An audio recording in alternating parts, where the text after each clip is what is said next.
Daniel Carter was 33 years old, living in Houston, Texas. He wasn't the kind of man people noticed when he walked into a room.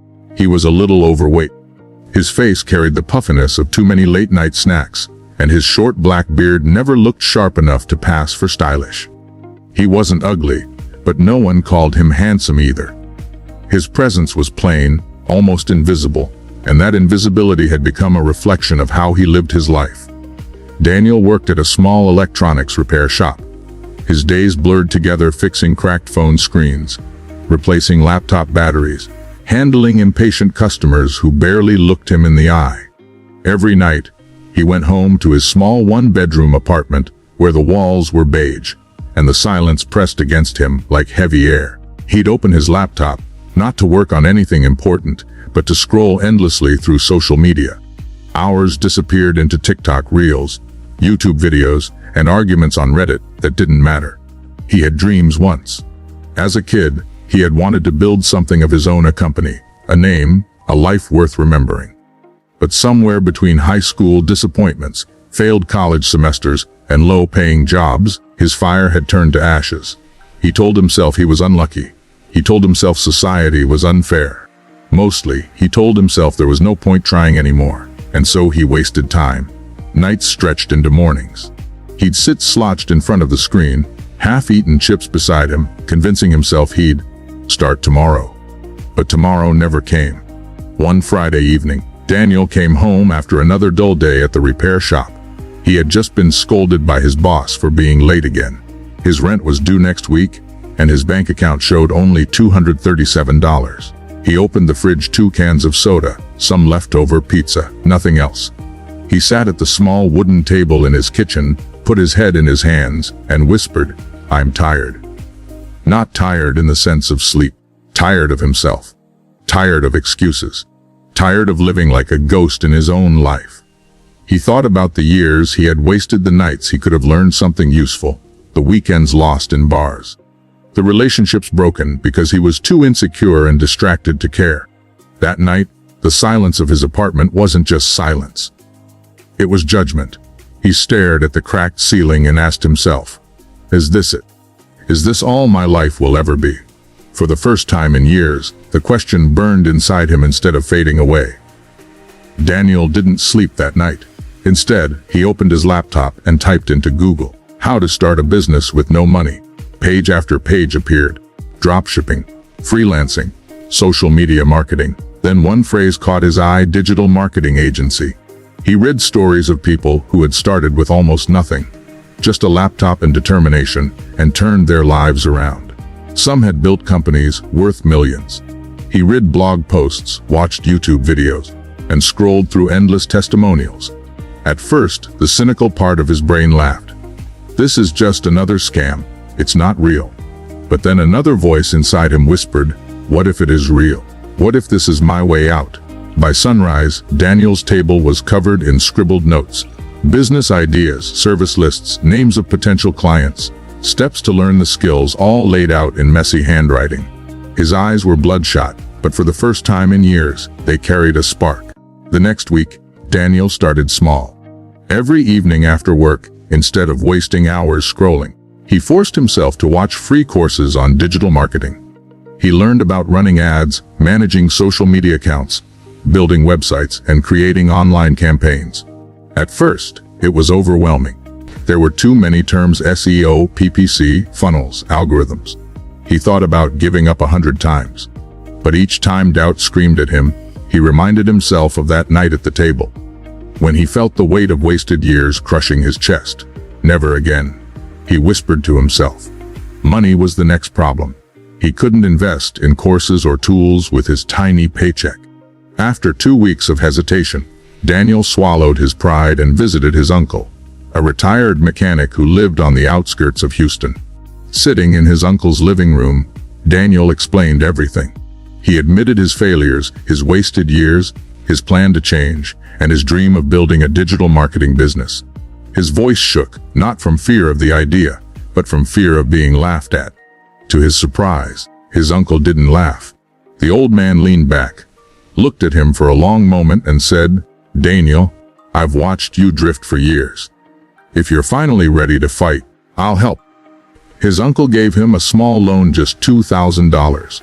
Enough to buy software subscriptions, a decent second-hand laptop, and some marketing materials.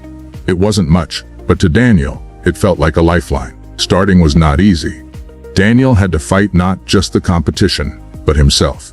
There were nights he still wanted to lie in bed, scrolling through Instagram. There were mornings he wanted to stay under the blanket instead of working on client pitches. Old habits screamed at him to come back.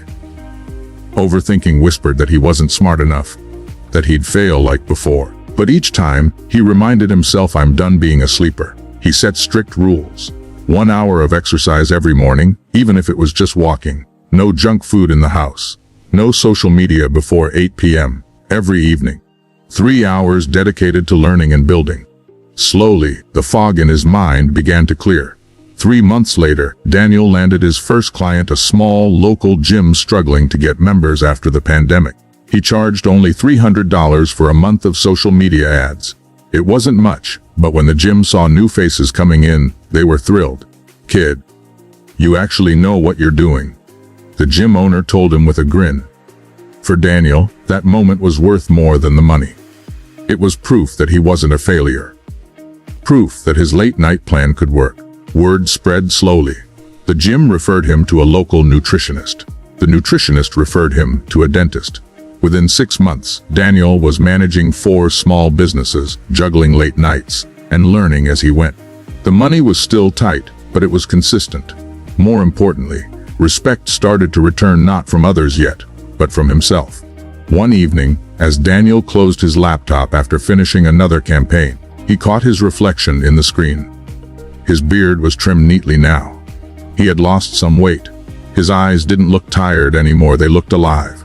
For the first time in his adult life, Daniel felt proud. He wasn't successful yet. He wasn't rich or famous. But he was moving forward. And deep inside, he knew if he stayed consistent, if he didn't let doubt win again, his story was only beginning. And so, he whispered to himself before sleeping that night, "Success is waking me up." Daniel has faced his breaking point, fought his old habits, planned his new path, taken a loan, and landed his first client. The foundation for his transformation is set. The first steps into business. When David woke up the next morning after closing his first deal, he felt something different inside him. It wasn't just about the $300 he had earned. It was the fact that he had proven to himself that he could start something and see it through. For years, he had been stuck in cycles of overthinking. Every new idea got crushed by doubts. What if I fail? What if people laugh? What if I lose money? But now, for the first time, he had acted and the world had responded. He whispered to himself, "Okay, David, this is real. Let's build." That morning, he brewed black coffee instead of opening a soda can. He sat at his kitchen table, opened his notebook, and drew a big circle in the middle. Inside, he wrote from that circle. He drew branches like a mind map. The website design, social media ads, local SEO, content writing, a fitness niche. He smiled. This is my future. But starting a business was not smooth. David had almost no money left after buying the used laptop and paying for internet. He realized quickly that he couldn't afford fancy office spaces or expensive tools. So he worked with free trials, cheap software, and borrowed knowledge from YouTube tutorials and online courses. There were nights when his internet bill almost got cut off. There were mornings when his stomach growled because he skipped breakfast to save money. One night around 2 a.m., while creating a Facebook ad for a small bakery, his laptop froze and crashed. Half a day's work was gone. Frustrated, David slammed the desk. "Why is everything so hard for me?" he shouted. He almost gave up. He almost thought of going back to his old routine, watching TV, eating fast food, and waiting for life to change by itself. But then he remembered his uncle's trust, the envelope of money, and the gym owner's handshake. Someone had believed in him. He couldn't betray that belief. So he restarted the laptop, made another coffee, and worked till sunrise. Weeks turned into months. David learned that consistency mattered more than talent. Every morning, he woke up at 6 a.m., went for a short jog, showered, and sat at his desk. Even when he felt lazy, He forced himself to work at least 8 hours. He started getting small clients, pizza shops, car repair garages, local cafes. They didn't pay much, maybe $200 here, $500 there, but each deal was fuel for his growing confidence. He created a rule for himself: no day wasted, no day without progress. The old David used to spend hours scrolling social media, lost in overthinking. The new David tracked every hour in his planner. If he wasted time, he wrote it down, and seeing it on paper made him angry enough to fix it the next day. Slowly, his habits changed. Instead of chips and burgers, he started cooking eggs and vegetables.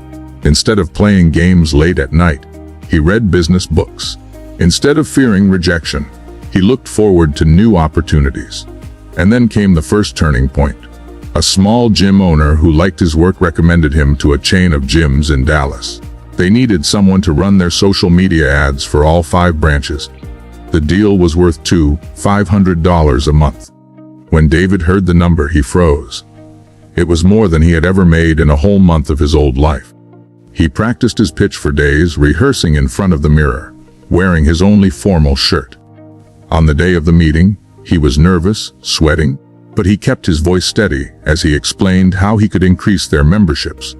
After listening quietly, the gym chain owner finally said, "David, I like your energy.